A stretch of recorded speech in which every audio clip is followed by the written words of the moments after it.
Secundaria tercer grado. Lengua materna. Uso de la puntuación.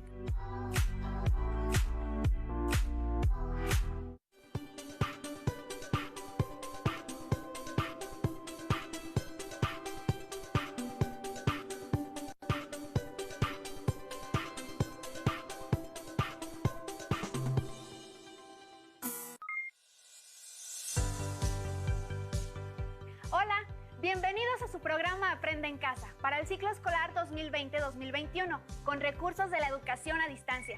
Nos da muchísimo gusto que nos acompañen en esta sesión. Yo soy Leslie Mendívil y el día de hoy contamos con la presencia del maestro Alejandro Pérez a cargo de la asignatura Lengua Materna, quien se encargará de dirigir este programa. Bienvenido, maestro, ¿cómo está? Muy bien, Leslie, gracias. ¿Y tú qué tal? Muy bien.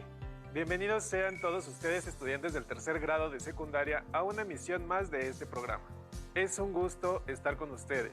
La sesión de hoy, titulada Uso de la puntuación, tiene como propósito conocer por qué es importante saber usar la ortografía y la puntuación en distintos textos, en este caso, en nuestros ensayos. Los materiales a utilizar en esta sesión son un cuaderno de apuntes, un bolígrafo y tu libro de texto de lengua materna. No olvides tomar notas y, en la medida de lo posible, registra tus dudas, la información que consideres importante, así como aquellos ejemplos que te ayuden a comprender mejor el tema. Prepara tus materiales, que estamos por comenzar. Si por alguna falla técnica u otra situación no puedes ver el programa completo, o simplemente porque quieres volver a verlo, recuerda que este se repite por youtube.com/Aprende en Casa.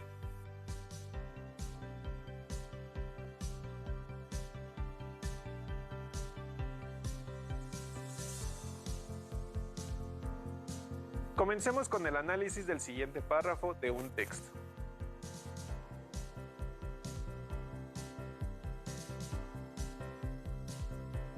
Cuando se escribe un ensayo no basta con externar una opinión sobre algo, es importante argumentarla y dar a conocer los datos o elementos que la sostienen. Si no se cumple este requisito, el texto es una queja o una mera opinión, no es un ensayo.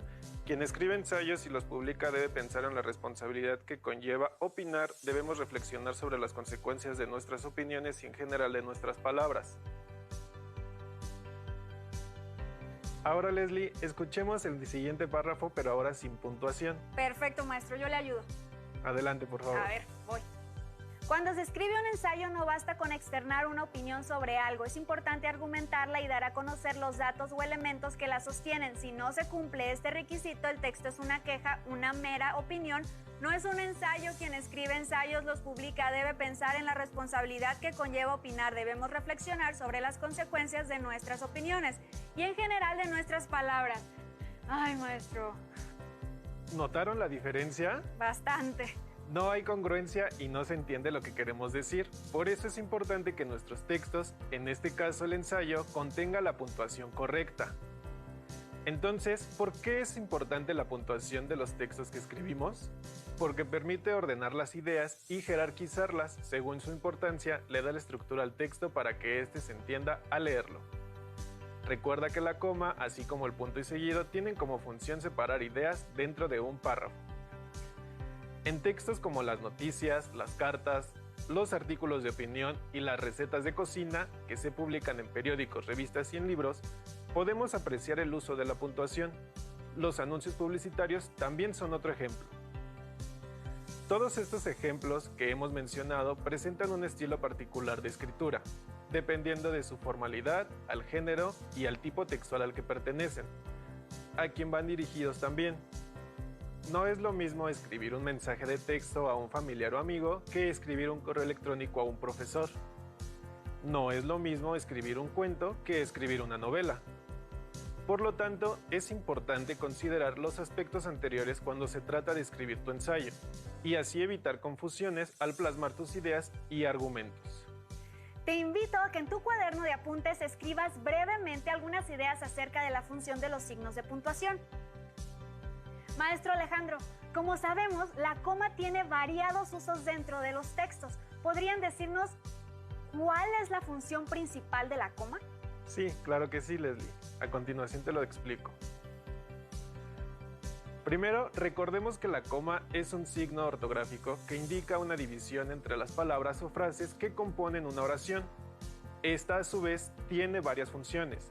Entre ellas están las siguientes que ejemplificaré con párrafos tomados de varios ensayos.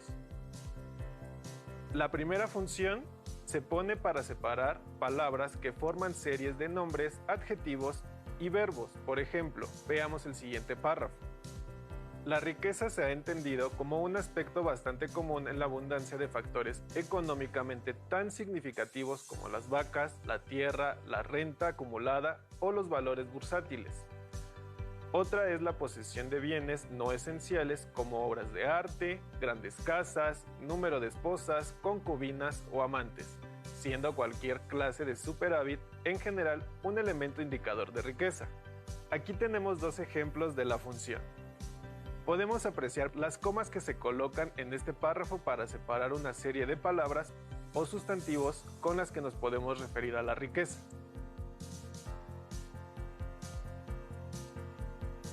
Tenemos una segunda función, para no repetir un verbo dentro de oraciones seguidas. Por ejemplo, el primer corredor llegó a la meta a los 30 minutos y 22 segundos. Por su parte, el segundo corredor a los 30 minutos y 28 segundos. Aquí podemos ver cómo la coma va a sustituir el verbo llegar. En el siguiente ejemplo sucede lo mismo. Leslie, ¿me puedes ayudar con la lectura? Claro que sí, maestro. La primera persona puntual, la segunda 10 minutos tarde, la tercera 15. ¿Ven a lo que me refiero? La coma puede sustituir al mismo verbo que se utilizó anteriormente, que en este caso es sentenciar. En los ensayos ocurre lo mismo. Si queremos omitir un verbo que ya mencionamos anteriormente, debemos colocar la coma. En la tercera función, podemos separar segmentos de la oración que son gramaticalmente equivalentes. Por ejemplo, en el siguiente párrafo podemos identificar la función. La poesía es una manifestación cultural en la que vemos reflejadas las inquietudes, intereses, creencias, preocupaciones y sentimientos de diversos grupos humanos que han vivido en épocas diferentes. Antiguamente, los poemas se divulgaban solo de manera oral. Las historias de los pueblos, las historias de sus héroes se contaban en verso, pues esto facilitaba su memorización. Junto con estas historias de héroes y aventuras circulaban canciones de amor, desilusión y ensoñaciones. Nos podemos dar cuenta que estas comas se utilizan para separar las palabras de la oración en segmentos y de esta manera comunicamos con claridad nuestras ideas a los lectores. Para las funciones de la coma y cuando aplicarlas, inicia con oraciones o frases de la vida cotidiana y después lean textos más complejos, como los ensayos. La lectura en voz alta es una excelente estrategia para darse cuenta del uso de la coma. Al escribir tus ensayos, esta estrategia te ayudará a ubicar la coma de manera correcta, ya que te escucharás y te darás cuenta si tu discurso es claro. Gracias, maestro, por la aclaración. Y también en casa espero que con los ejemplos que ya analizamos se hayan despejado algunas dudas con respecto al uso de la coma. Esperemos que sí, Leslie. Continuamos con otro signo de puntuación que encontramos en los textos, que es el punto y seguido. Este lo utilizamos para separar dos ideas u oraciones de un párrafo. Veamos el ejemplo. Cuando se escribe un ensayo, no basta con externar una opinión sobre algo. Es importante argumentarla y dar a conocer los datos o elementos que la sostienen. Si no se cumple este requisito, el texto es una queja, una mera opinión, no es un ensayo. Como pudieron ver en el ejemplo, Leslie, el punto y seguido separa dos ideas del mismo párrafo, que tienen relación entre ellas. En nuestro ensayo sucede lo mismo. El punto y seguido lo usaremos para enunciados que formen parte del mismo párrafo, lo cual dará a nuestro texto claridad y coherencia. Ahora los invito a que veamos el siguiente video, la importancia de puntuar un texto, en el que se ejemplifica lo que el maestro Alejandro nos acaba de explicar. El tema del día de hoy es la importancia de puntuar un texto. ¿Es posible comprender un texto que no tiene puntuación? ¿Qué ocurriría si no usáramos la puntuación en los textos que escribimos? Hoy sabremos las respuestas. Los concursantes del día de hoy son escritor irlandés, considerado uno de los más grandes del siglo XX. Entre sus obras destaca Ulises. Con ustedes, James Joyce. Ha empleado con maestría la puntuación en sus textos y la primera latinoamericana en ganar el Premio Nobel de Literatura. Ella es Gabriela Mistral. ¡Comenzamos! Primera pregunta.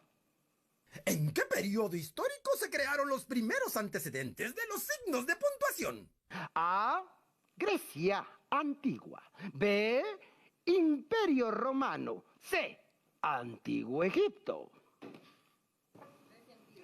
Grecia antigua.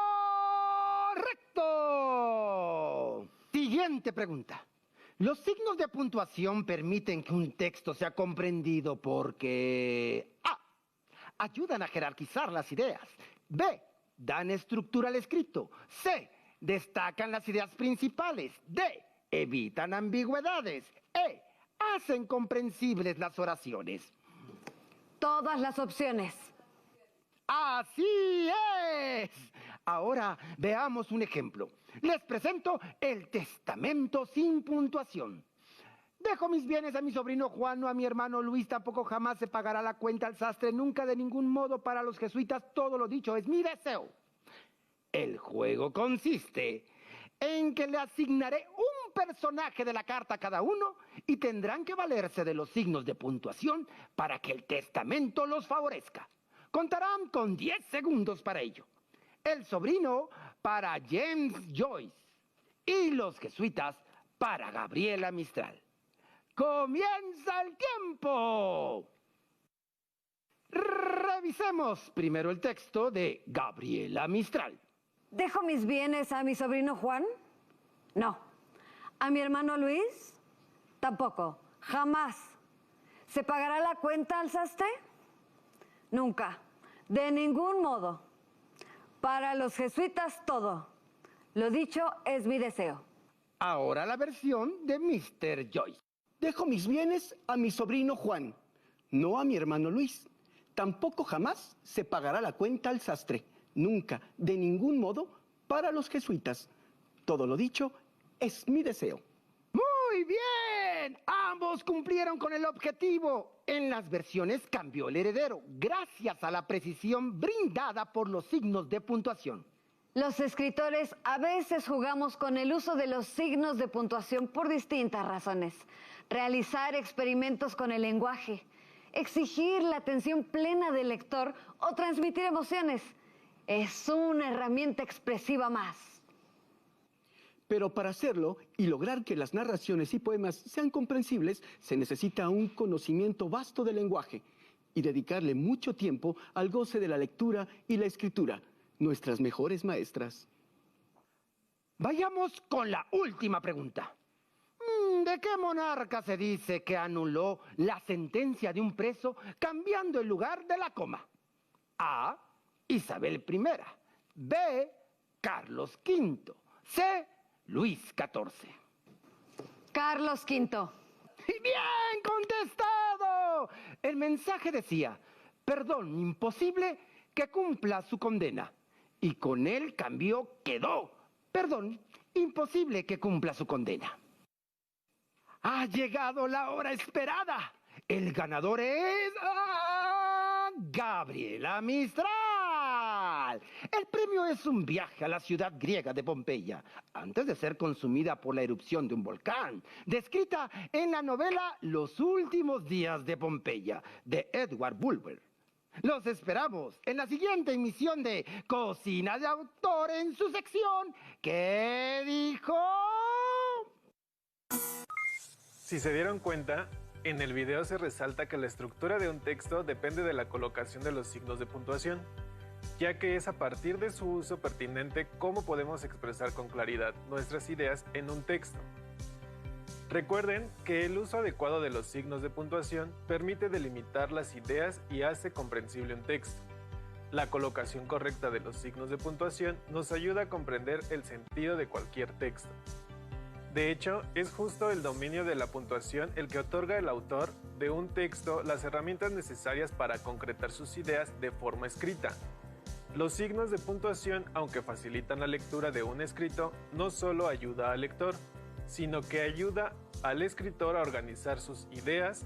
Por lo tanto, se convierte por una parte en un auxiliar para la organización de las ideas y por otra parte en un apoyo para la creación de un estilo propio de escritura. Los usos más frecuentes de algunos otros signos de puntuación son 2 puntos. Leslie, ¿me ayudas por favor? Claro, estos anuncian una enumeración cuando se escriben en líneas aparte. Punto y coma. Separan los elementos de una lista cuando escriben en líneas independientes. Coma. Separa elementos en una enumeración. Punto. Cumple sus funciones de punto y seguido y punto y aparte. Gracias, Leslie. El uso de la puntuación repercute en la comprensión de los textos que leemos, por lo que los signos de puntuación son recursos fundamentales para organizar nuestras ideas que expresamos mediante la escritura. En muchas ocasiones, como ya lo hemos dicho en la sesión, el poner una coma en un lugar inadecuado o bien no usar alguno de los signos de puntuación tiene como consecuencia que cambie totalmente el mensaje o no tenga sentido para el lector de nuestro texto. Por tanto, la puntuación facilita la comprensión y la interpretación de lo que leemos. La falta de puntuación solamente implica ambigüedades en las ideas que se plasman. Cabe mencionar que en algunos textos podemos encontrar tecnicismos o palabras cuyo significado desconocemos, sobre todo en aquellos que abordan temas sobre ciencia, tecnología, arte, historia, entre otros. Cuando se encuentren con una palabra cuyo significado desconozcan o al momento de escribirla no sepan cómo hacerlo, no duden en consultar diccionarios impresos o electrónicos y también páginas en internet especializadas en gramática y ortografía.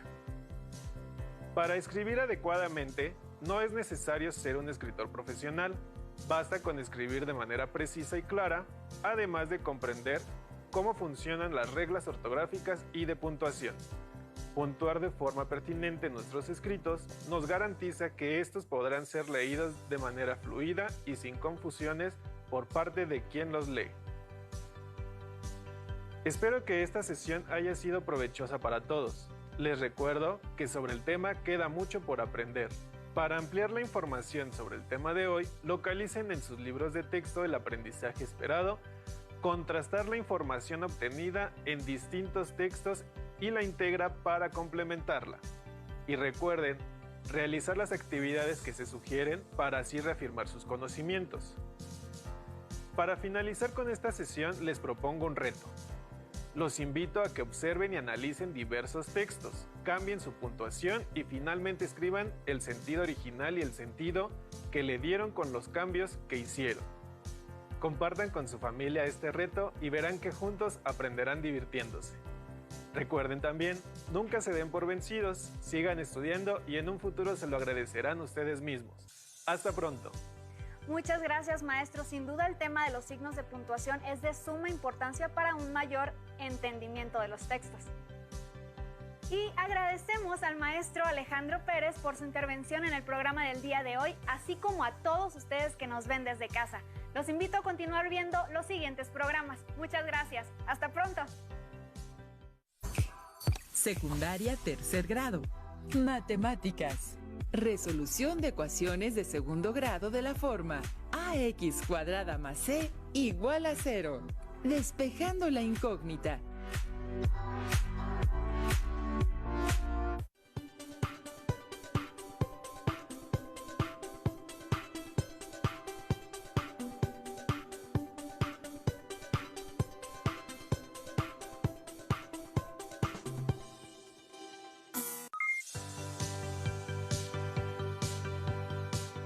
Queridas alumnas y alumnos de tercero de secundaria, sean bienvenidas y bienvenidos a esta clase de matemáticas. Soy la maestra Mónica Valencia Calleja y estoy muy emocionada de estar con ustedes el día de hoy. En esta clase vamos a resolver algunos problemas de ecuaciones de segundo grado relacionados con la vida diaria. por medio de procedimientos formales como la propiedad uniforme y la propiedad de cancelación. Los materiales de trabajo que necesitamos son su cuaderno de matemáticas, lápiz, su libro de texto gratuito y, de ser posible, y si tienen a la mano, una calculadora. Es muy importante que vayan tomando notas para una mejor comprensión del tema. Comenzamos. Vamos a iniciar con un poco de historia de las matemáticas, una pequeña lectura.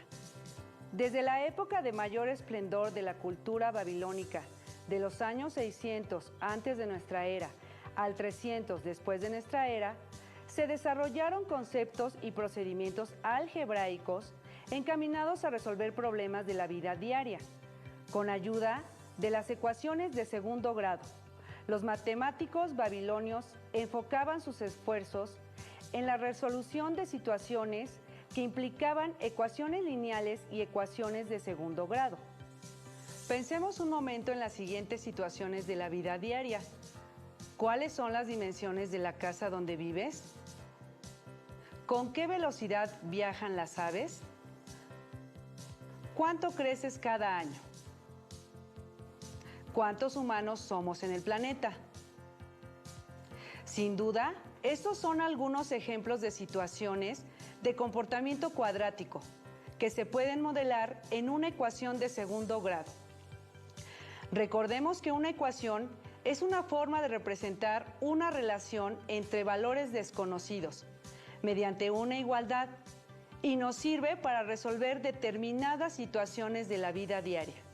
En esta clase abordaremos el tema de las ecuaciones de segundo grado incompleta pura, de la forma ax cuadrada más c igual a 0, donde x es el término cuadrático y c el término independiente.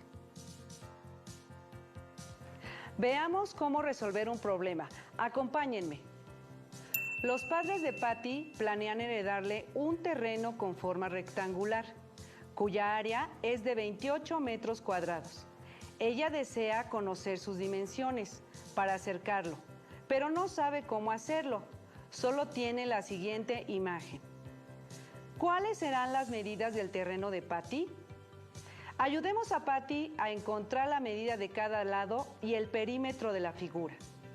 Para poder solucionar este problema, es necesario primero encontrar la ecuación de segundo grado que lo resuelve. Y para ello te propongo utilizar 5 pasos sencillos. 1. Análisis del problema, datos. 2. Dibujo o esquema. 3. El planteamiento de la ecuación. 4. Operaciones. Y 5. Resultado. Estos pasos no solo les servirán para resolver este problema, sino que los pueden utilizar para resolver cualquier problema de ecuaciones de segundo grado. Así es, primero tenemos que analizar toda la información que contiene el problema para obtener los datos más útiles para la resolución del mismo. El terreno de Patty es un rectángulo cuya área es área igual a 28 metros cuadrados. Se desea calcular su perímetro. Sabemos que la fórmula de área del rectángulo es área igual a base por altura. Base igual a x menos 6 y altura igual a x más 6. Es importante que identifiquemos en nuestro esquema la información que nos ayudará a resolver el problema. Paso 3. Planteamiento de la ecuación. Para obtener la ecuación, es necesario utilizar los datos que encontramos al analizar el problema. Entonces ocuparemos el área del rectángulo con su fórmula definida por la multiplicación de la base por la altura. Área igual a x menos 6 por x más 6 igual a 28 metros al cuadrado. Aún no encontramos la ecuación de segundo grado. Antes tenemos que realizar algunas operaciones para poder encontrarla. Paso 4. Operaciones. Tenemos la multiplicación x menos 6 por x más 6 igual a 28. Realizamos la multiplicación.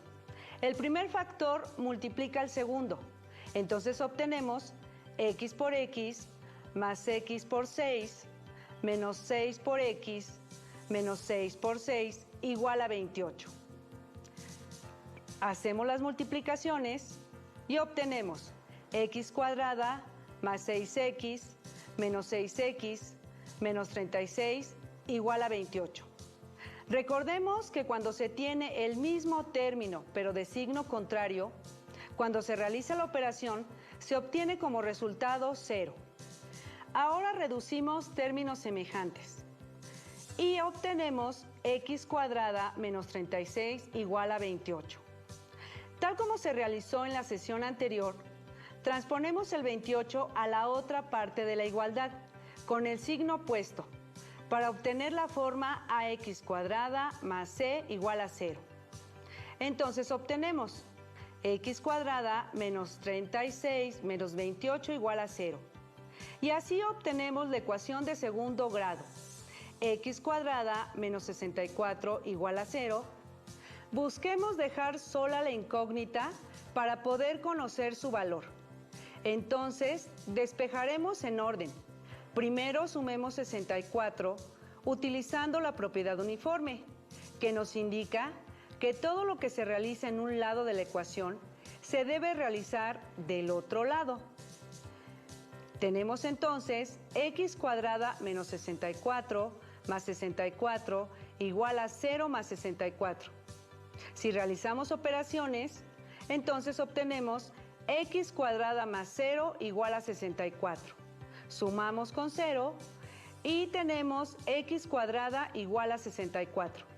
¿Qué número multiplicado por sí mismo dos veces es igual a 64? Pues muy fácil, 8. Entonces, x es igual a 8. ¿Pero qué crees? También es menos 8, porque menos 8 por menos 8 es igual a 64, o bien menos 8 al cuadrado. Por lo tanto, x1 igual a 8 y x2 igual a menos 8. Paso 5. Resultados. De los dos valores obtenidos, x1 igual a 8 y x2 igual a menos 8, solo podemos ocupar x1 igual a 8, pues las distancias existen en valores positivos. Sustituimos este valor en nuestro esquema. 8 menos 6 para la altura igual a 2. Y 8 más 6 para la base igual a 14. Y encontramos el perímetro. Perímetro igual a 2 más 2 de las alturas más 14 de las bases igual a 32 metros. También podemos calcular el área con los datos obtenidos. 2 por 14 igual a 28. Como observaron, de un problema sencillo y cotidiano se derivó una ecuación de segundo grado. Existen muchas situaciones en nuestro entorno que las podemos plantear en una ecuación de segundo grado para modelarla y resolverla. Veamos cómo podemos resolver otro ejemplo de situación muy cotidiana. El fútbol es el deporte más practicado en México, que se juega en una cancha o espacio rectangular, con medidas bien definidas, donde la base de dicho rectángulo es el doble de su altura y su área es 5,000 metros cuadrados. Por lo tanto, podemos empezar con el paso 1, que son los datos. Área total igual a 5,000 metros cuadrados. La base del rectángulo es el doble que la altura. Paso 2, esquema. Por lo tanto, tenemos el siguiente dibujo, que es la cancha de fútbol y es un rectángulo. Como lo vimos en los datos, la base es el doble de la altura. Por lo tanto, la altura es x y su base es 2x.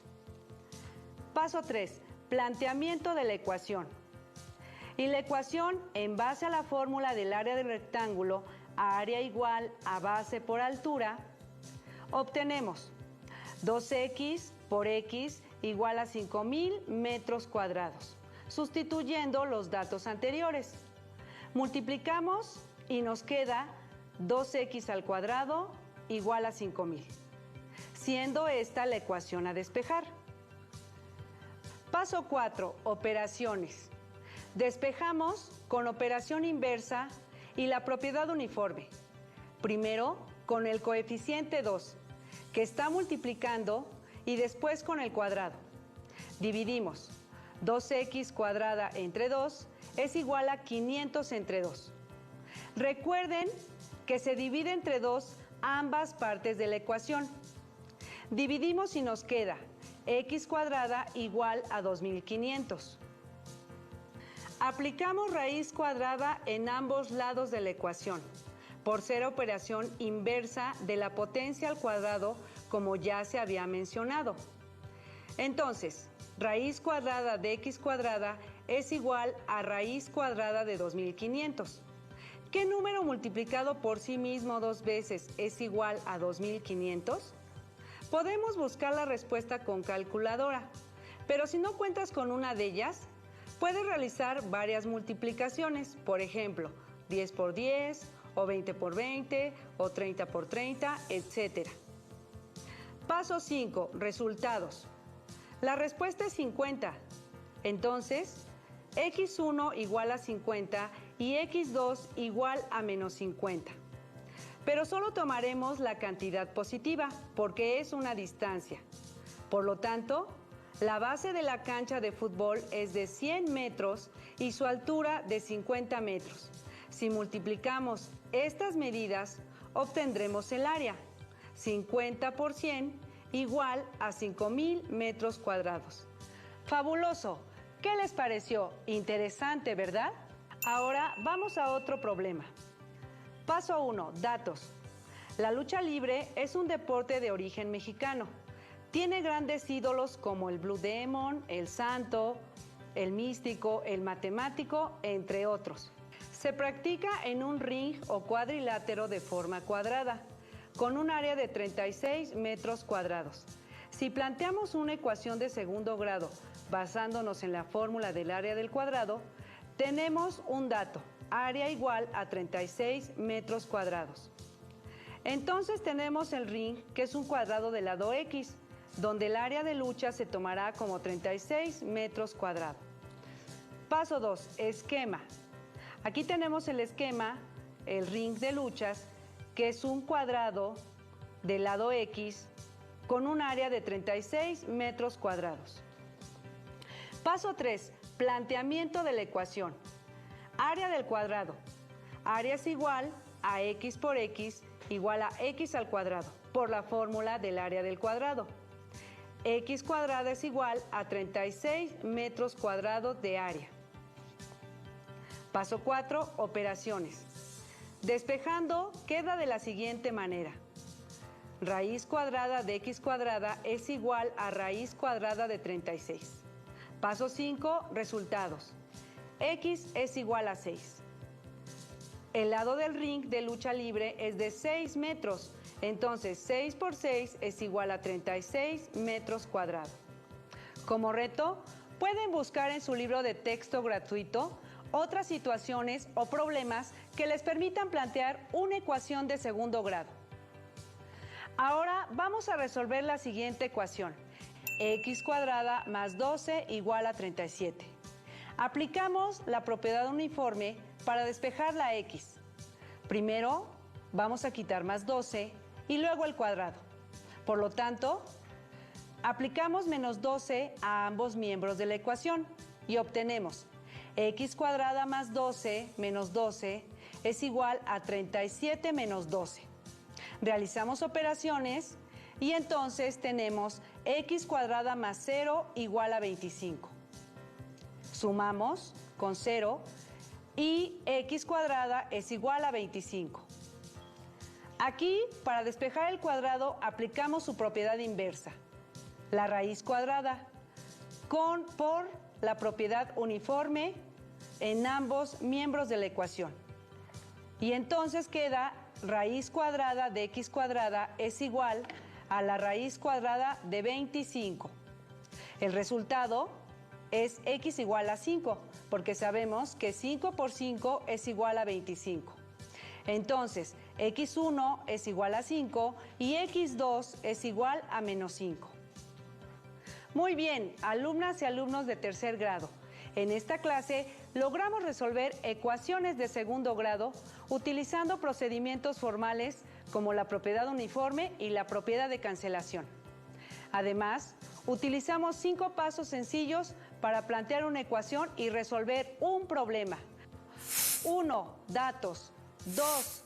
Esquema o dibujo. 3. Planteamiento de la ecuación. 4. Operaciones y 5. Resultado. Después de esta clase, pueden resolver algunas ecuaciones de segundo grado que están en su libro de texto de matemáticas de tercer grado. Fue muy grato ser su maestra en esta clase de matemáticas. Por hoy, hemos llegado al final de la sesión, pero manténganse atentos a las próximas clases de matemáticas. ¡Hasta pronto! Secundaria tercer grado. Formación cívica y ética. Con respeto todo es mejor.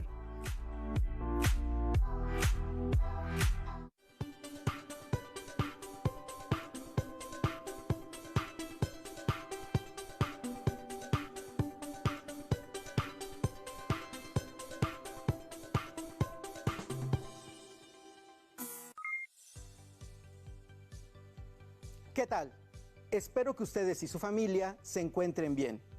Soy el maestro Óscar Isidro Bruno y es un gusto estar con ustedes. Sean bienvenidas y bienvenidos a la asignatura Formación Cívica y Ética tercer grado. La sesión de hoy se titula Con respeto todo es mejor. Recuerden la importancia que tiene seguir las medidas de higiene en este periodo de contingencia y permanezcan en casa. Si no es necesario salir, no lo hagan. Pueden compartir tiempo con su familia, realizando juntos diferentes actividades y aprender de diversas maneras. Es importante que sepan que no están solos y que podemos seguir aprendiendo unos de otros. En esta sesión, reflexionarán acerca de la importancia de la información sobre los derechos sexuales y reproductivos de los adolescentes, para establecer de forma responsable relaciones de pareja o noviazgo sanas y placenteras. Tengan a la mano su libreta de apuntes y su libro de texto de formación cívica y ética, para que puedan hacer apuntes sobre las temáticas que vayamos tratando. Si tienen discapacidad visual, preparen sus hojas Ledger, su punzón y su regleta. Registren las dudas, inquietudes o dificultades que les vayan surgiendo para que las puedan resolver al revisar su libro de texto o al reflexionar en torno a los problemas que se discutirán. Recordemos que el 4 de diciembre de 2014, en México, se aprobó la Ley General de los Derechos de Niñas, Niños y Adolescentes. Antes de referirnos a los artículos de esta ley, les propongo que anoten en su cuaderno cuáles son los derechos que recuerdan. Es importante saber que la Ley General de los Derechos de Niñas, Niños y Adolescentes tiene grandes méritos. Reconoce a las niñas, niños y adolescentes como titulares de derechos. Garantiza su pleno ejercicio. Otra cuestión muy importante es que con la promulgación de esta ley se crean diversas instituciones, tales como el Sistema Nacional de Protección Integral de Niñas, Niños y Adolescentes, que permite un trabajo más coordinado entre los actores responsables en la importante labor de garantizar la protección de la niñez y adolescencia. Estos actores son los sectores público, privado y social, que tienen la responsabilidad de impulsar la participación de niñas, niños y adolescentes en la toma de decisiones que les conciernen. Vamos a revisar algunos artículos.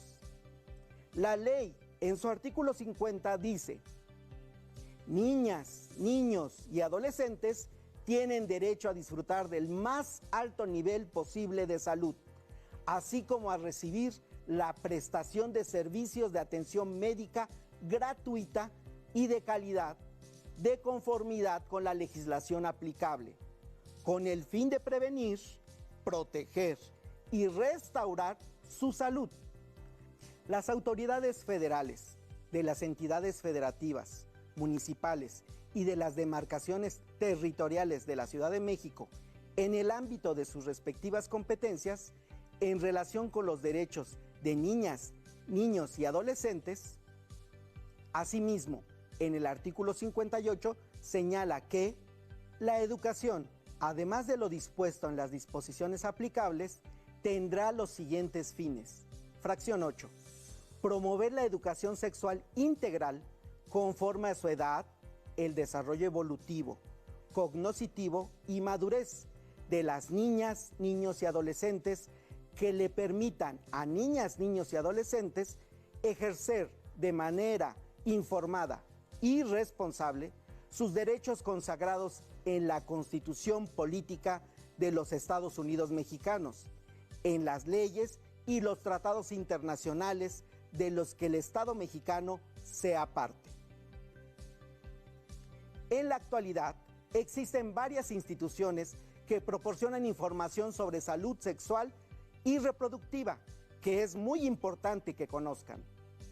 Por ejemplo, el Centro Nacional de Equidad de Género y Salud Reproductiva es la unidad de la Subsecretaría de Prevención y Promoción de la Salud responsable de las políticas nacionales de los programas de planificación familiar, anticoncepción, salud sexual y reproductiva, cáncer cervicouterino, cáncer de mama, salud materna y perinatal, igualdad de género y prevención y atención de la violencia familiar.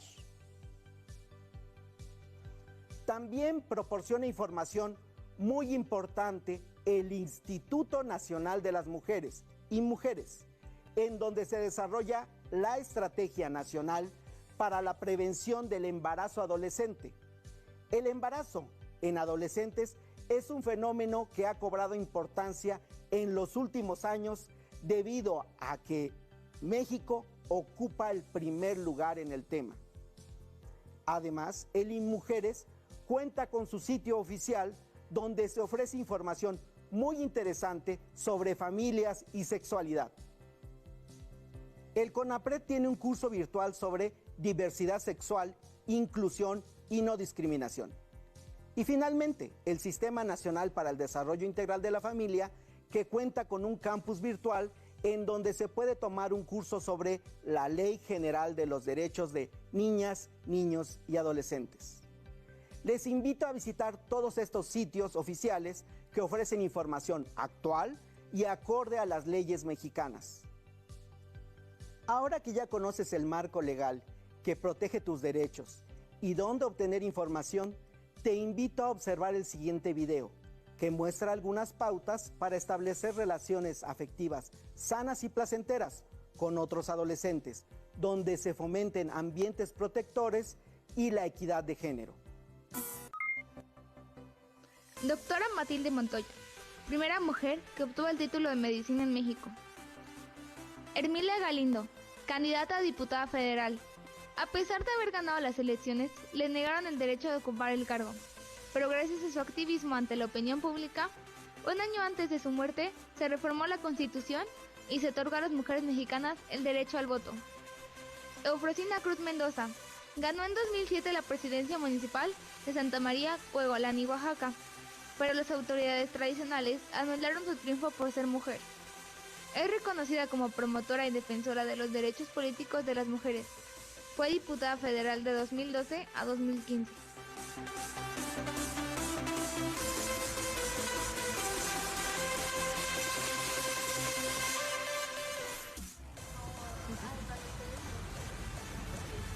Hola, Regina. Hola. Hola. ¿Cómo va esa campaña? ¿Estás lista para la elección? Estoy nerviosa, pero bien. ¿A poco no estás nervioso? Gane quien gane, no dejaremos de ser amigos, ¿cierto? Tengo dos amigos que quieren ser nombrados jefes de grupo y ambos tienen iguales oportunidades para hacerlo. La historia recoge importantes intervenciones femeninas en todos los campos. Marie Curie fue ganadora de 2 premios Nobel en Física y Química. Sor Juana Inés de la Cruz destacó en literatura. Frida Kahlo en pintura. Graciela Iturbide en fotografía. Y Silvia Torres Peinbert en astronomía. Al igual que ellas, muchas otras mujeres se han abierto paso en su época y en diferentes áreas, alcanzando el reconocimiento de sus logros, aunque no en su momento en todos los casos. Históricamente, prevaleció el rol de las mujeres en actividades que las mantenían en casa cuidando a los hijos y dedicadas a las tareas domésticas, mientras que los hombres estaban fuera estudiando, trabajando y participando en la política y la ciencia.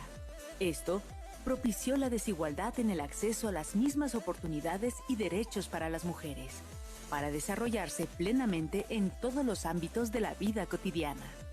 A partir del siglo XX, el marco jurídico de la vida social se ha transformado para reivindicar el lugar de la mujer y colocarla en igualdad de oportunidades, reconociendo los mismos derechos para todas las personas y otros que requieren para hacer posible la equidad de género, como los derechos sexuales, que le dan libertad para decidir sobre su cuerpo. Fernanda. Hola, Diego. Es temprano y ya casi llegamos a la escuela. Es que hoy nombran al jefe de grupo y quiero llegar antes que todos. Recuerda que me propuse para el cargo.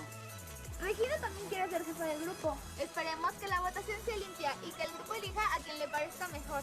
Sí, aunque somos diferentes y tenemos gustos, intereses y pensamientos distintos, somos amigos y compañeros. Así que el grupo elija a quien considere conveniente.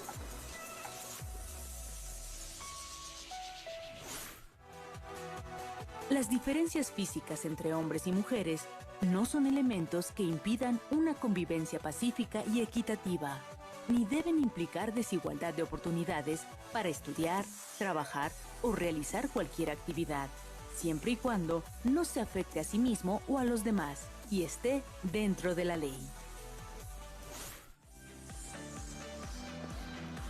Me dijo Fernanda que votara por mí porque considera que tengo las habilidades necesarias para representar al grupo y mediar con los profesores.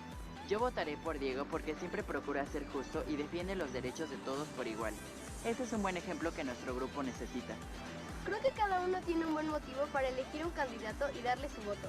Sí, cada uno elija a quien más le convenza.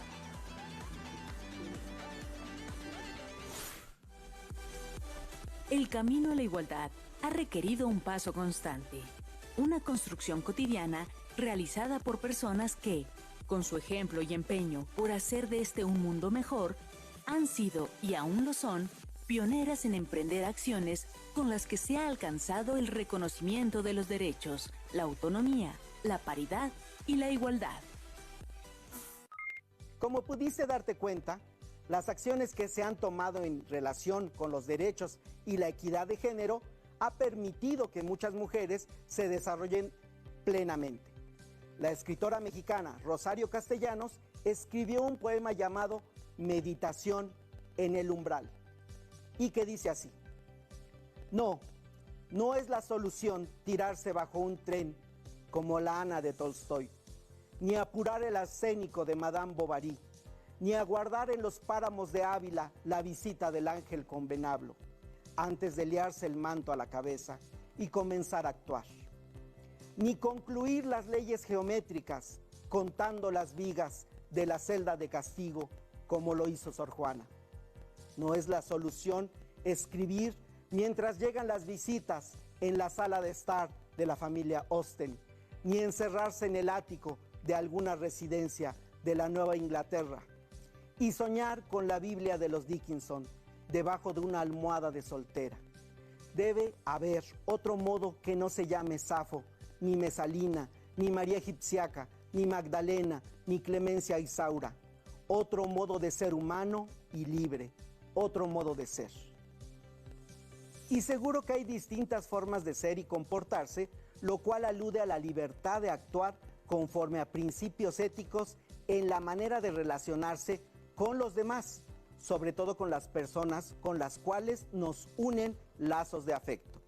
Para muchos adolescentes resulta complicado saber cómo comportarse con respecto a las relaciones afectivas de amistad, noviazgo o pareja. Es importante que recuerden que un punto de referencia fundamental es el respeto a la dignidad propia y de los demás, en cualquier circunstancia. Tanto para la filosofía como para la literatura e inclusive para la ciencia, definir lo que es el amor ha sido una tarea recurrente. La asignatura Formación Cívica y Ética no define lo que es el amor, pero sí te proporciona elementos para tomar decisiones. Como recordarán, la dignidad y los derechos humanos son principios éticos que nos guían en la toma de decisiones. Independientemente del tipo de relación que establezcan con sus compañeras y compañeros, ya sea de amistad, noviazgo o pareja, es fundamental que lo que caracterice esta relación sea el respeto a la dignidad propia y de los demás, así como la equidad, la tolerancia, el buen trato, la solidaridad, entre otros valores sobre los que han reflexionado en esta asignatura. Para profundizar en el tema, les invito a que veamos el siguiente video. ¿Sabes cómo ha cambiado la forma de ver la sexualidad? En nuestra vida se combinan aspectos biológicos, afectivos y sociales. Lo mismo sucede con la sexualidad. Por eso se dice que va más allá de la apariencia física y la capacidad de reproducirnos. La sexualidad comprende un conjunto de comportamientos y actitudes que surgen del deseo sexual y de otros sentimientos. La sexualidad humana está integrada por 4 componentes: la reproducción, el género, el erotismo,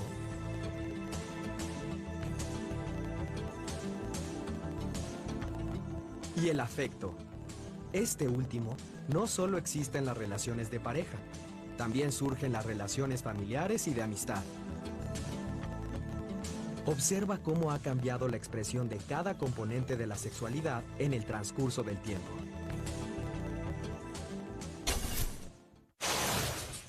Reproducción. Antes, las personas se casaban muy jóvenes y tenían inmediatamente hijos. Las familias eran muy numerosas. A las mujeres que pasaban de los 20 años, por ejemplo, era común que las presionaran para casarse y que les dijeran que si no se apuraban, se iban a quedar para vestir santos. Hoy en día, las parejas pueden decidir y reflexionan conjuntamente sobre el número de hijos que desean y el mejor momento para tenerlos en función de sus planes de vida.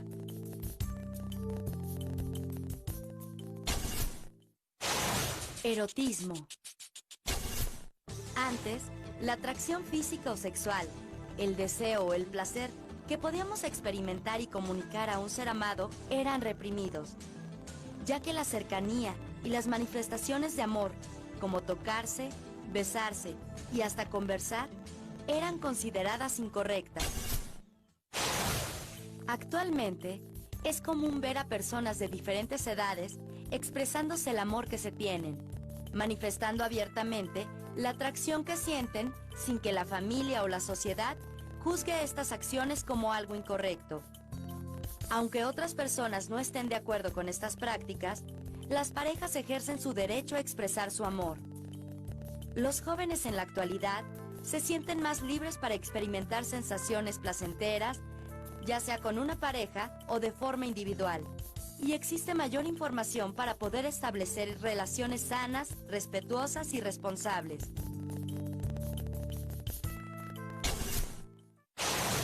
Afecto. En décadas pasadas, era muy difícil ver que los padres expresaran abiertamente su afecto hacia los hijos varones. Hoy en día vemos que las cosas han cambiado. Las expresiones de amor de padres a hijos son más frecuentes.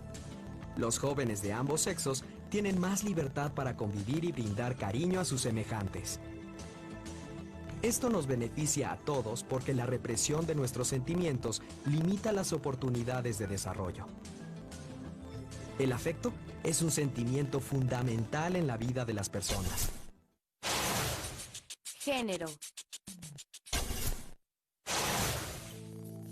Se llama género a las ideas que las sociedades han construido sobre lo que significa ser mujer y ser hombre. Las diferencias biológicas de los sexos fueron empleadas como pretexto para asignar roles. Por ejemplo, antes era más común que el hombre fuera el encargado de sostener económicamente a la familia y el único que salía a trabajar. La mujer se quedaba en la casa criando a los hijos y atendiendo todos los quehaceres del hogar. Esto limitaba las oportunidades de desarrollo de hombres y mujeres. En la actualidad, el hombre realiza actividades que tradicionalmente correspondían a la mujer, sin que esto se considere como un signo de debilidad o un motivo de burla. Del mismo modo, las mujeres ahora tienen mayores oportunidades de desarrollo y realizan actividades de las que anteriormente eran excluidas.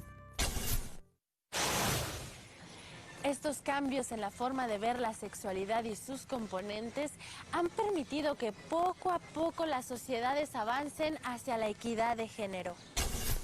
En tiempos de nuestros abuelos, la equidad de género era un tema que no se trataba, ni causaba inquietud entre las personas. En la época actual, tanto mujeres como hombres debemos tener las mismas oportunidades para desarrollarnos integralmente en los ámbitos político, económico, social y cultural.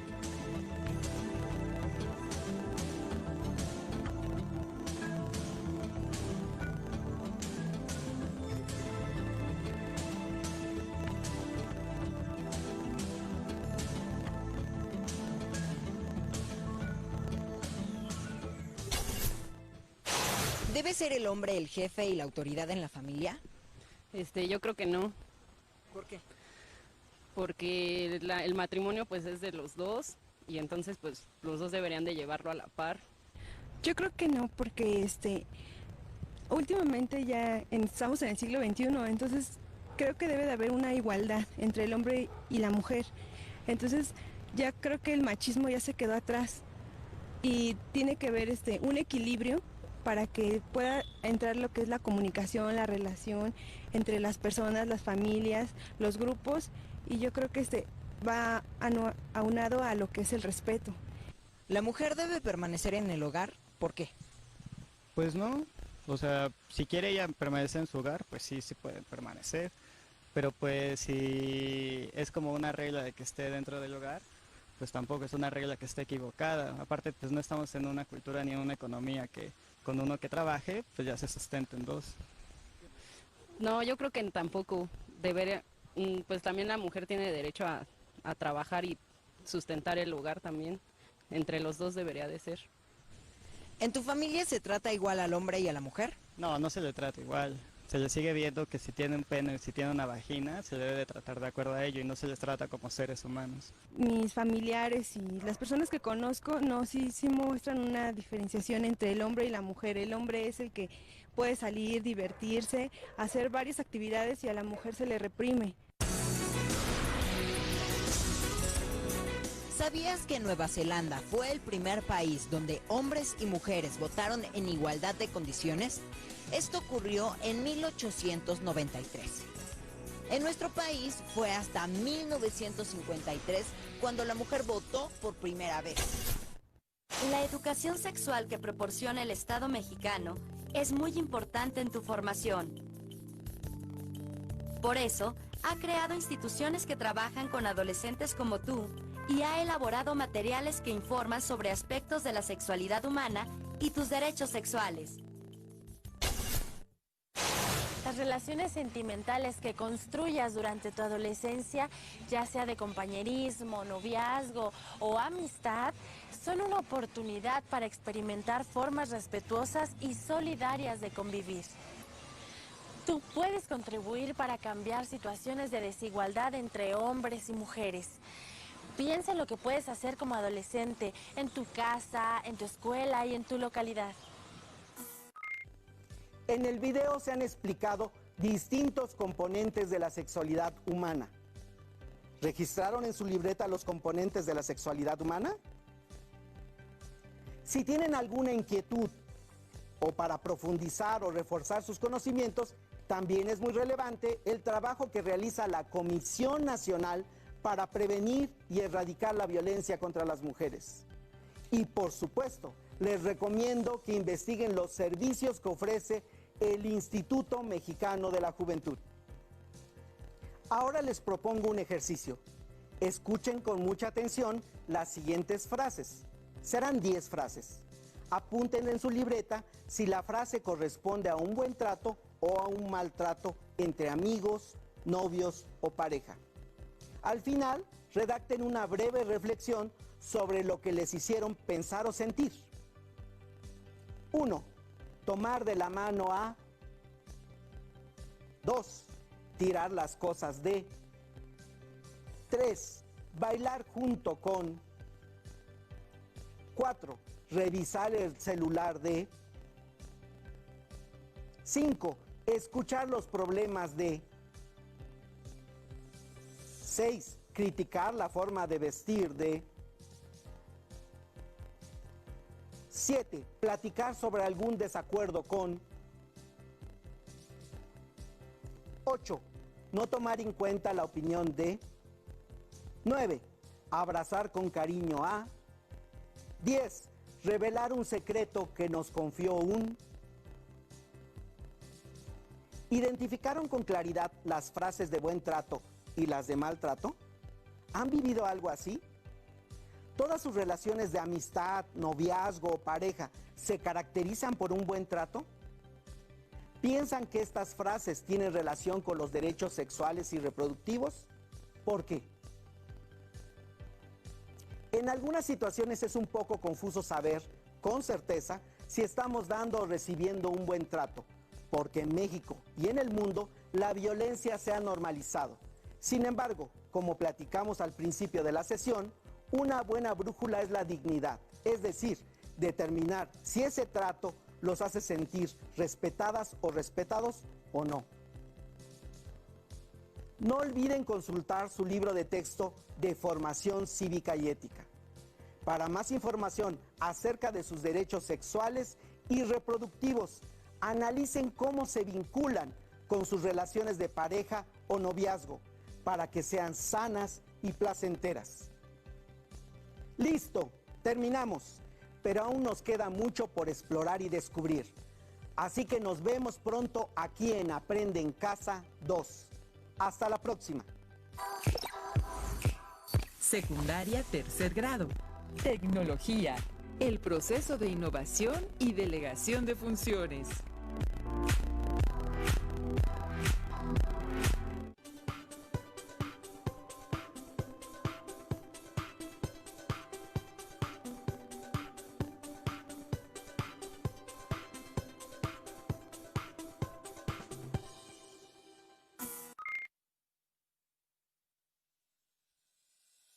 Bienvenidas y bienvenidos a la estrategia Aprende en Casa 2 para el ciclo escolar 2020-2021 en el contexto de un modelo híbrido con recursos de la educación a distancia.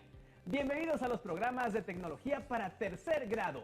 Les presento a las maestras que llevarán a cabo la sesión, la maestra Claudia y la maestra Gaby. Muchas gracias, me da mucho gusto poderlas presentar y me daría mucho más gusto empezar la sesión. ¿Qué les parece? Claro que sí, Claro Enrique, que sí, muchas gracias. Gracias. Bienvenidos, estudiantes de tercer grado de secundaria. Esperando se encuentren bien. En esta ocasión veremos el siguiente tema: el proceso de innovación y delegación de funciones en una máquina. Estén listas y listos. Es importante participar en las actividades del programa. Les sugiero que tengan cuaderno, lápiz o pluma para anotar las ideas principales, preguntas y reflexiones que surjan a partir del tema. Una ventana al proceso de innovación. ¿Recuerdan qué es un análisis sistémico? El análisis sistémico de un producto incluye observar los antecedentes y los consecuentes técnicos de un objeto, además de tomar en cuenta las condiciones sociales y naturales de los diferentes contextos en que fueron creados. Por esta razón, cuando realizamos este tipo de análisis, debemos indagar y reflexionar en los siguientes aspectos: los intereses, necesidades, ideales y valores que favorecieron la creación o innovación técnica, las condiciones naturales que representaron retos o posibilidades del cambio técnico, la delegación de funciones en nuevas estructuras u objetos técnicos, es decir, qué parte del cuerpo se potencia con ese cambio o creación técnica. El cambio en la organización de las personas, el cambio en las acciones y funciones realizadas en las personas, los efectos sociales y naturales ocasionados. Para ampliar la comprensión del tema, los invito a ver el siguiente video relacionado con el microscopio. Los primeros conocimientos de la célula se obtuvieron en el siglo XVI, gracias a la creación del microscopio. Este instrumento óptico está formado por una o varias lentes que aumentan la capacidad de observación de los objetos. ¿Sabes qué tipos de microscopios existen? Veamos. Este es el microscopio óptico o compuesto. Este es el microscopio estereoscópico. Aquí vemos al microscopio electrónico. Y por último, al microscopio de luz ultravioleta. El microscopio más común es el óptico o compuesto. Vamos a conocer cómo está formado. Primero, veamos su sistema de iluminación, el cual tiene 3 partes. Una fuente de luz o lámpara o un espejo en la base que dirige la luz hacia el diafragma, que regula la cantidad de luz. Y por otro lado está el condensador, que concentra los rayos luminosos para iluminar la preparación que será observada. Ahora veamos el sistema mecánico.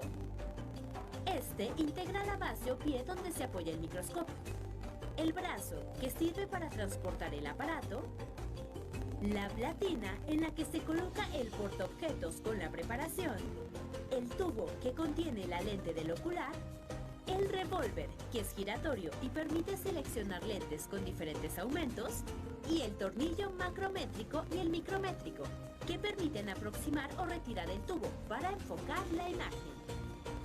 Finalmente, conozcamos el sistema óptico, el cual está compuesto por un juego de lentes de diferentes aumentos. La lente ocular, que está próxima al ojo del observador, y los objetivos, que están marcados con números que indican el aumento de cada lente que los forma. ¿Qué partes del microscopio conocías? Ahora vamos a conocer cómo se utiliza el microscopio. El manejo del microscopio es muy sencillo. Conecta y enciende la fuente luminosa del microscopio. Abre el diafragma y sube el condensador. Y observa que un haz de luz pasa por el orificio de la platina. Ahora, sube el tubo del microscopio girando el tornillo macrométrico. Coloca la preparación en la platina. Mueve el revólver y coloca sobre la preparación el objetivo de menor aumento 10X.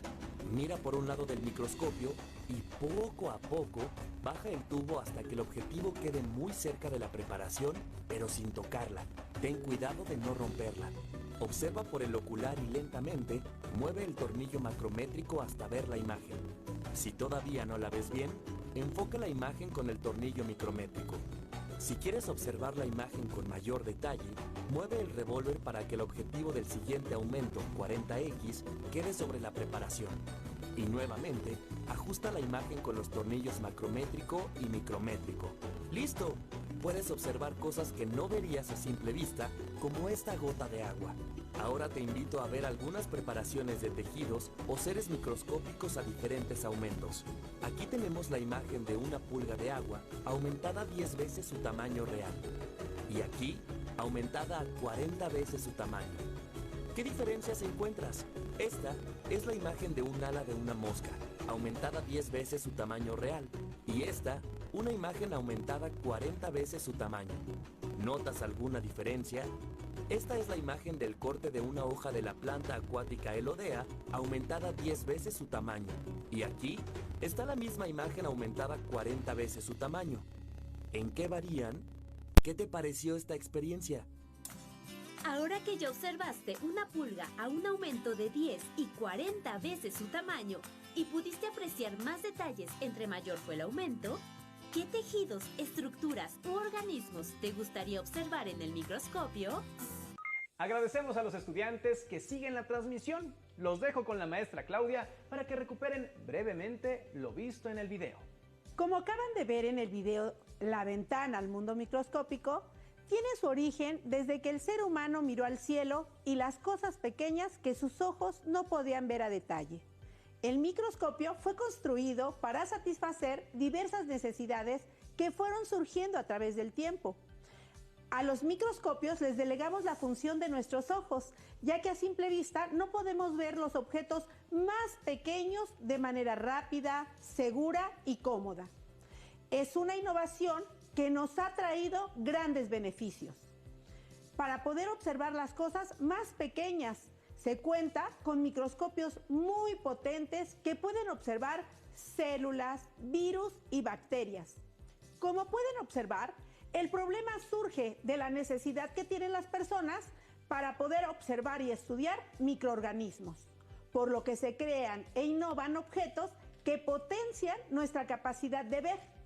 En el video pudimos observar las innovaciones del microscopio en su estructura, funcionamiento, ergonomía y morfología, entre otros aspectos, pero siempre con la finalidad de mejorar su función. ¿Por qué es importante la innovación de un producto?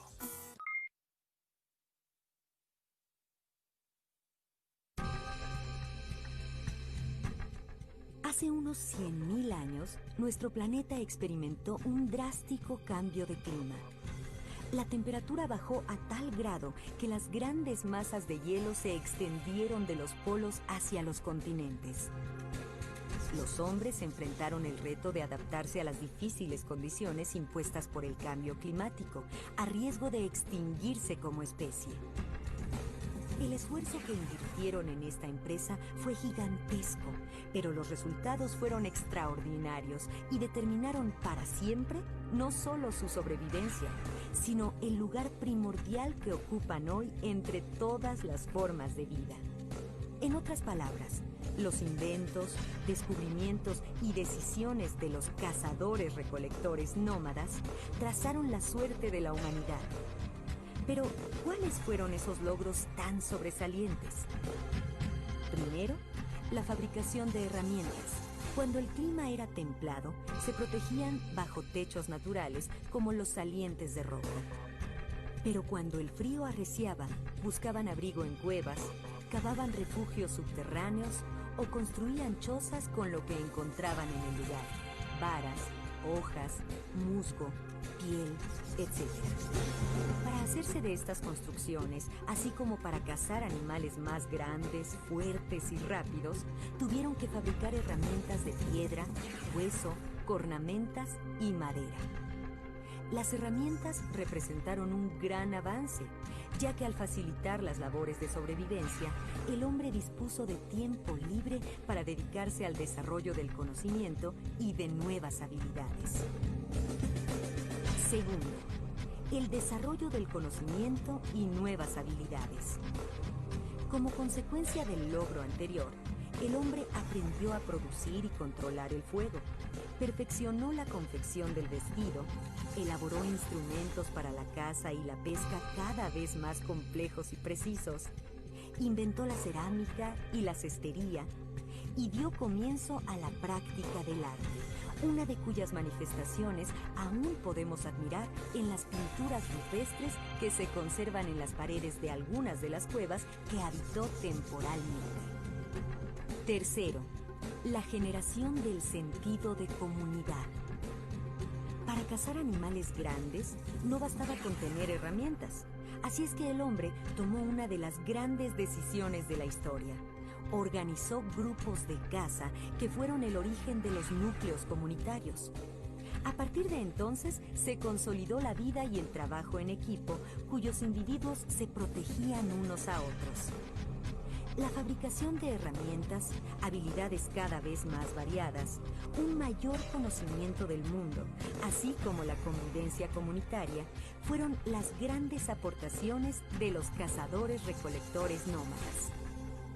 Estas aportaciones modificaron la vida de la humanidad. El hombre permaneció cada vez más tiempo en un lugar, es decir, se hizo seminómada. Dio los primeros pasos para domesticar animales y comenzó a cuidar y observar el comportamiento de las plantas, lo que más tarde lo llevaría a la invención de la agricultura. ¿Se dieron cuenta qué herramientas usaban nuestros ancestros, los hombres primitivos? ¿Para qué les servían? ¿De qué materiales estaban hechas sus herramientas? ¿Qué relación tienen las herramientas con el entorno natural? ¿Observaron la forma y función que tenían? Agradecemos a todos los estudiantes que siguen la transmisión. Los dejo con la maestra Gabriela para que recuperen brevemente lo visto en el video. Como pudimos observar en el video, la misma necesidad y surgimiento de nuevos materiales, conocimientos relacionados con el entorno, favorecen que los productos, servicios y procesos se innoven para satisfacer con eficiencia y eficacia nuestras necesidades actuales. Como lo vemos con las innovaciones de las herramientas, en las cuales delegamos las funciones para los diferentes trabajos que realizamos. Recuerden que delegar una función es un proceso de transmisión de una función del cuerpo humano a las herramientas y máquinas con el fin de hacer más eficiente la acción. Por ejemplo, utilizar unas tijeras para cortar tela o papel. ¿Se han preguntado cómo cortaban las personas algún material sin estos objetos? Las herramientas fabricadas con diversos materiales facilitan procesos y productos técnicos.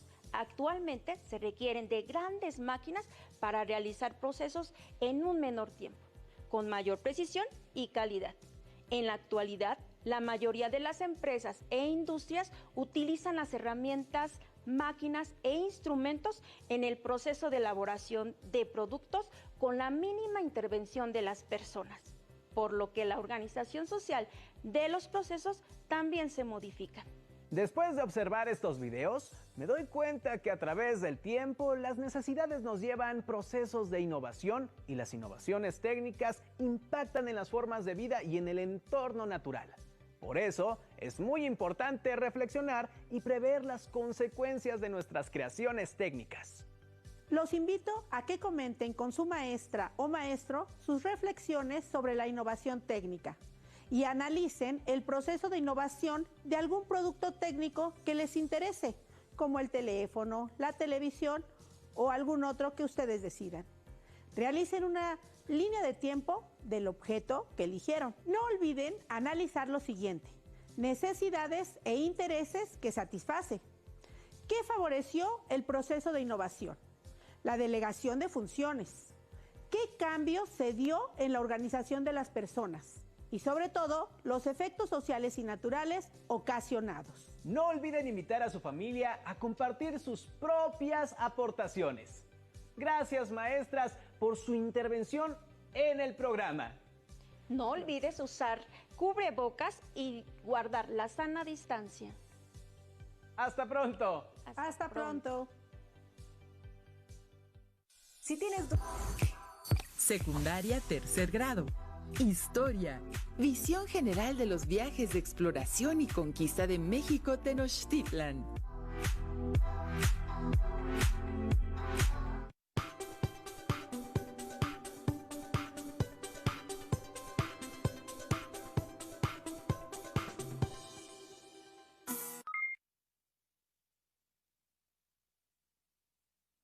Sean bienvenidos, alumnas y alumnos, a esta sesión de Historia de México. Soy el profesor Hugo Robledo y en esta ocasión revisaremos los procesos y hechos de los viajes de exploración de europeos en América y el proceso de conquista de México Tenochtitlan. Recuerda lavarte bien las manos. Si necesitas salir, usa el cubrebocas correctamente y mantén la sana distancia.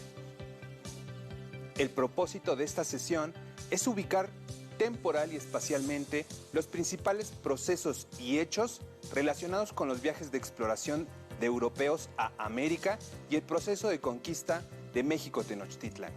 Como sabrán, en 1521 fue la caída de México Tenochtitlan, pero el proceso de conquista continuó tanto hacia el occidente y sur de Mesoamérica como hacia el norte, es decir, Aridamérica, hasta 1560.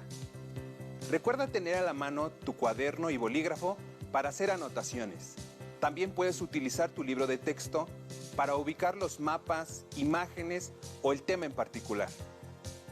Ahora vamos a leer un texto que tiene relación con el tema que nos ocupa.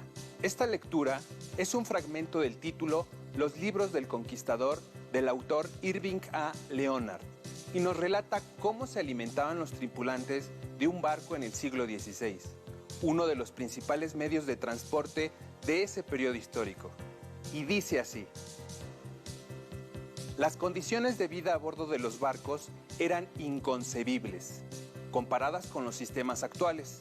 Pero los marineros recibían una ración bastante buena que, medida en calorías, era abundante, aunque menos satisfactoria como dieta balanceada de proteínas, hidratos de carbono y grasas. He aquí el dietario de una tripulación en 1560 que probablemente es típico del siglo XVI. El mayordomo daba raciones diarias de 24 onzas de pan y 3.8 onzas de frijoles o de garbanzos. Este condumio se suplementaba domingos, martes y jueves con 8 onzas de carne salada, lunes y miércoles con 6 onzas de queso, viernes y sábado con 8 onzas de bacalao salado.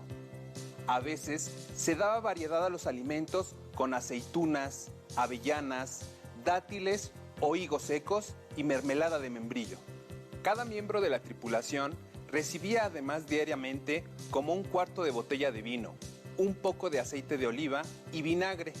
La comida se especiaba con canela, clavo, mostaza, perejil, pimienta y azafrán. Las cebollas y el ajo se distribuían con liberalidad. Se estima que las raciones ordinarias tenían de 3.385 a 3.889 calorías, o sea, un valor adecuado para el mantenimiento de la marinería. Se comía con los dedos en platos de madera sobre un mantel que a menudo se extendía en el suelo, y los grumetes hacían de sirvientes. El maestre y los oficiales tenían una mesa aparte, y los pasajeros se atendían a sí mismos. Cuando el viento y el tiempo lo permitían, se cocinaba con carbón y leña en pequeños braseros o estufas. El pasajero se veía frecuentemente obligado a contentarse con alimentos fríos y crudos durante días y a veces semanas enteras. La despensa se fortalecía con animales vivos como ovejas, cerdos y aves que se embarcaban en el puerto de salida y se consumían durante el viaje. El agua de beber se suministraba diariamente en pequeñas cantidades, además de una pinta para el lavado y la limpieza personal. Interesante la lectura, ¿no? Ahora que sabemos parte de la vida cotidiana en un barco del siglo XVI, continuemos la sesión con la siguiente pregunta. ¿Qué fue lo que alentó a portugueses y españoles a explorar nuevas rutas marítimas? Para contestarla, te invito a que veamos el siguiente video. Acompáñenme. El cierre de rutas comerciales entre Europa y Asia en el siglo XV motivó a que algunas monarquías europeas buscaran nuevas rutas de navegación y comercio. Pero, ¿qué consecuencias tuvo la exploración de nuevas rutas comerciales? ¿Cuál es la relación de este proceso con la historia del continente americano? Acompáñame a descubrirlo. En el siglo XV, el comercio entre Europa y Asia fue una actividad muy importante. Europa adquiría productos considerados de lujo que transportaba desde Arabia, China e India para ser recogidos por los mercaderes europeos cerca de Medio Oriente. Los comerciantes de esa época tuvieron gran influencia en sus ciudades. Por ejemplo, en las repúblicas italianas, la familia de banqueros de los Medici consolidó instituciones crediticias y financió obras de gran valor artístico. El comercio europeo fue frenado cuando Constantinopla cayó en manos de los otomanos, lo que provocó el cierre de las rutas comerciales con Asia. Los reinos de España y Portugal se empeñaron en buscar nuevas rutas comerciales por el Océano Atlántico y las costas de África, lo cual lograron gracias a los avances científicos de la época, como la brújula, el astrolabio y los mapas, que junto con la carabela, un nuevo tipo de embarcación, mejoraron la navegación en futuras expediciones. Además, terminaron con los mitos sobre un mar tenebroso, con seres míticos y arenas movedizas que impedían la navegación hacia el sur. Fue así como navegantes portugueses establecieron lazos comerciales en algunos puntos de África, las costas de la India y el sudeste de Asia. En el siglo XV, los dos reinos más importantes de la península ibérica eran Castilla y Aragón. En 1469, la unión matrimonial de sus respectivos reyes logró que estos reinos encabezaran la conquista del territorio español dominado por los musulmanes, y con ello lograron la unidad política. En esta guerra llamada de la Reconquista, los españoles cristianos se consideraban los elegidos por Dios para expulsar a los musulmanes. En 1492, Castilla y Aragón conquistaron Granada, último reducto de la presencia musulmana en la península ibérica. En ese mismo año, como los turcos tenían el control de la ruta comercial asiática, los reyes de España financiaron a Cristóbal Colón para la búsqueda de nuevas rutas hacia el oriente. Esto permitió que descubrieran nuevos territorios, a los que posteriormente nombrarían América. El descubrimiento del continente americano se contextualizó en un ambiente de guerra, tanto para España como para Mesoamérica. Mientras los europeos emprendían los viajes de exploración, los mexicas extendían su dominio en Mesoamérica. Europa trasladó al nuevo continente elementos culturales y tecnológicos que adoptó de Asia y África. El uso de la pólvora desarrollada por los chinos y las armas de fuego introducidas por los musulmanes a España son solo algunos ejemplos. Como se explica en el video, la búsqueda de nuevas rutas comerciales con Asia y los avances tecnológicos como la brújula y las carabelas propiciaron que los portugueses se hicieran a la mar por el Océano Pacífico, las costas de África y lograran llegar hasta China. En ese contexto, Cristóbal Colón planteó a los reyes de España una nueva ruta de exploración hacia el Atlántico. En los siguientes mapas podemos observar los 4 viajes que realizó desde España. De color rojo podemos ver la ruta del primer viaje que realizó desde el puerto de Palos el 3 de agosto de 1492.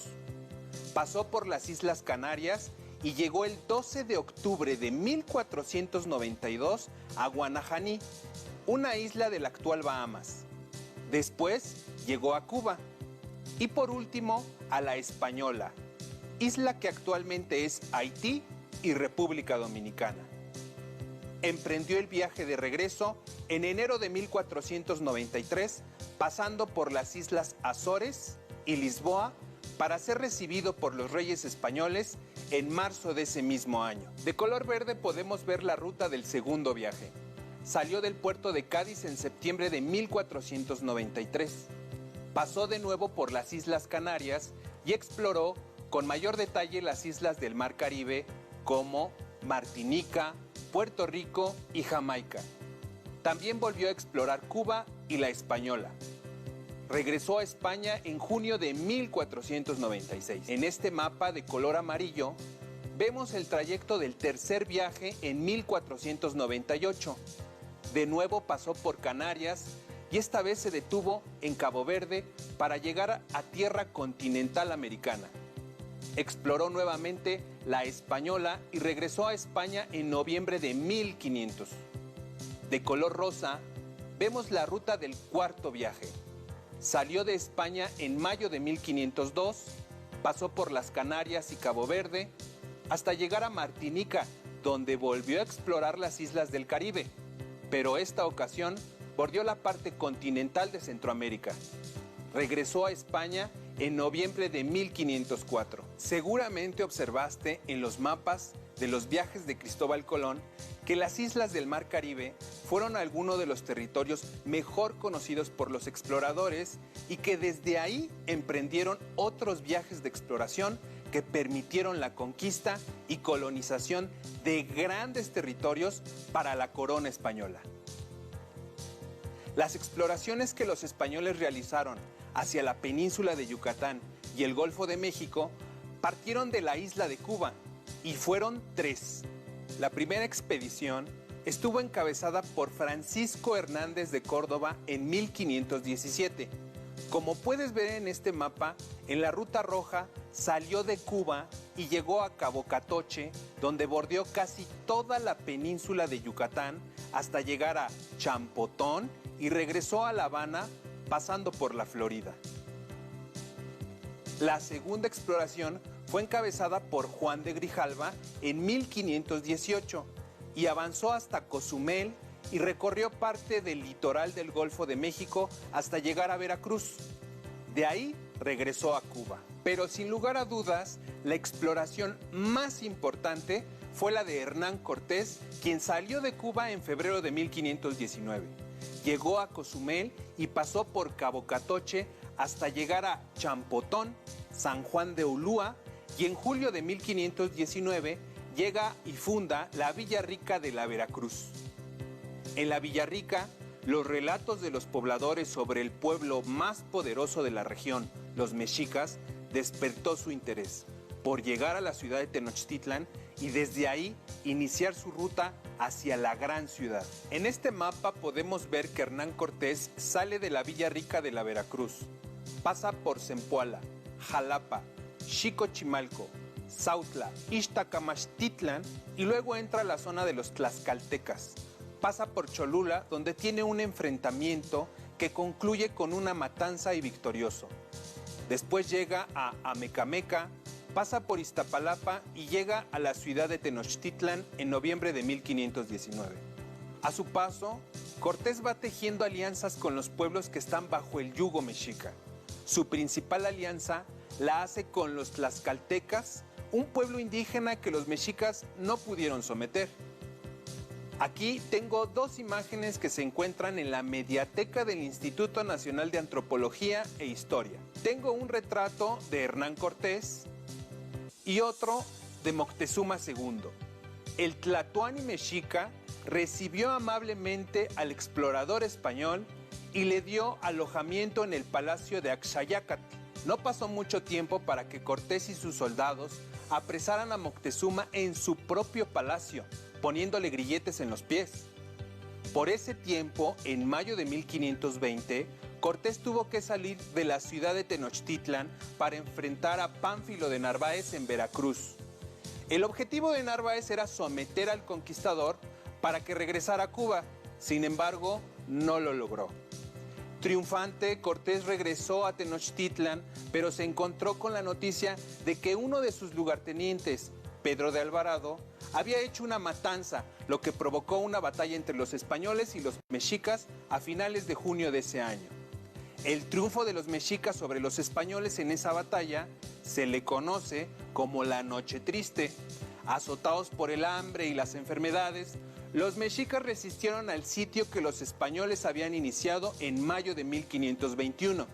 El 13 de agosto de ese mismo año, cae por fin la gran ciudad de los mexicas y fue capturado su último tlatoani, Cuauhtémoc. Ahora te presento esta línea del tiempo.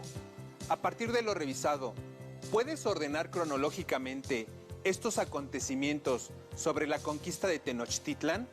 Lo puedes hacer en tu libreta. Los acontecimientos son los 8 siguientes. 1. Fundación de la Villa Rica de la Veracruz. 2. Batalla de la Noche Triste. 3. Matanza de Cholula. 4. Cortés entra a Tenochtitlan.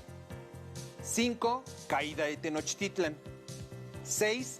Batalla con Pánfilo de Narváez. 7. Cortés sale de Cuba.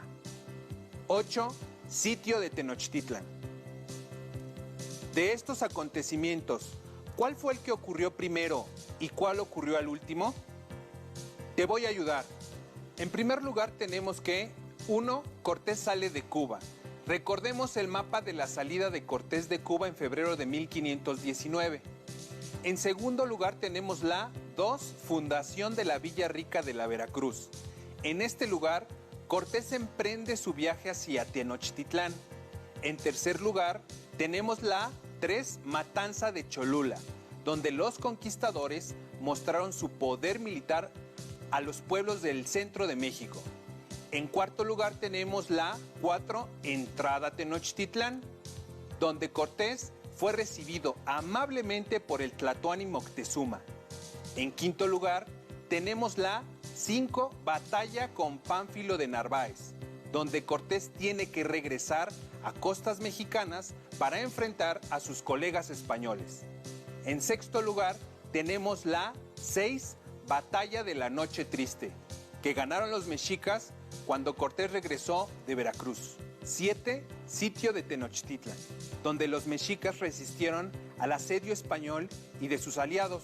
Y por último tenemos la 8, caída de Tenochtitlan el 13 de agosto de 1521. ¿Qué te pareció? Esos fueron solo algunos acontecimientos del proceso de conquista de México Tenochtitlan, ya que, como te dije al inicio de la clase, la conquista de nuestro actual territorio fue un proceso largo que se extendió por toda Mesoamérica y Aridoamérica. ¿Recuerdas que la sesión la iniciamos con la pregunta ¿qué fue lo que alentó a portugueses y españoles a explorar nuevas rutas marítimas? Los viajes de exploración que llevaron a cabo los europeos a finales del siglo XV e inicios del siglo XVI vinieron a cambiar la idea del mundo conocido hasta entonces. Como vimos en los mapas, la búsqueda de las nuevas rutas comerciales desembocó en el descubrimiento de un nuevo continente. La organización política, económica, social y cultural del mundo cambiaron paulatinamente, y la posterior conquista de los pueblos indígenas vinieron a enriquecer a las monarquías europeas. Con la conquista de Tenochtitlan inició un proceso largo de colonización que veremos en futuras sesiones. La ubicación temporal de los principales hechos de la conquista en una línea del tiempo son importantes porque nos ayudan a comprender los procesos que han conformado al país, los antes y después en la historia de nuestra nación. Te reto a que recuperes el mapa de la sesión anterior y traces la ruta de la conquista de tu entidad. Además, que escribas quién la encabezó y cuándo sucedió. Utiliza tu imaginación, mapas, colores e imágenes para enriquecer tu trabajo. Recuerda que en tu libro de texto puedes encontrar más información sobre este tema. Seguramente en tu casa tienes libros, revistas o un celular donde puedes encontrar más detalles de los viajes de exploración y la conquista de Tenochtitlan. ¡Listo! Terminamos, pero aún nos queda mucho por explorar y descubrir. Así que nos vemos pronto aquí en Regreso a Clases. Hasta la próxima.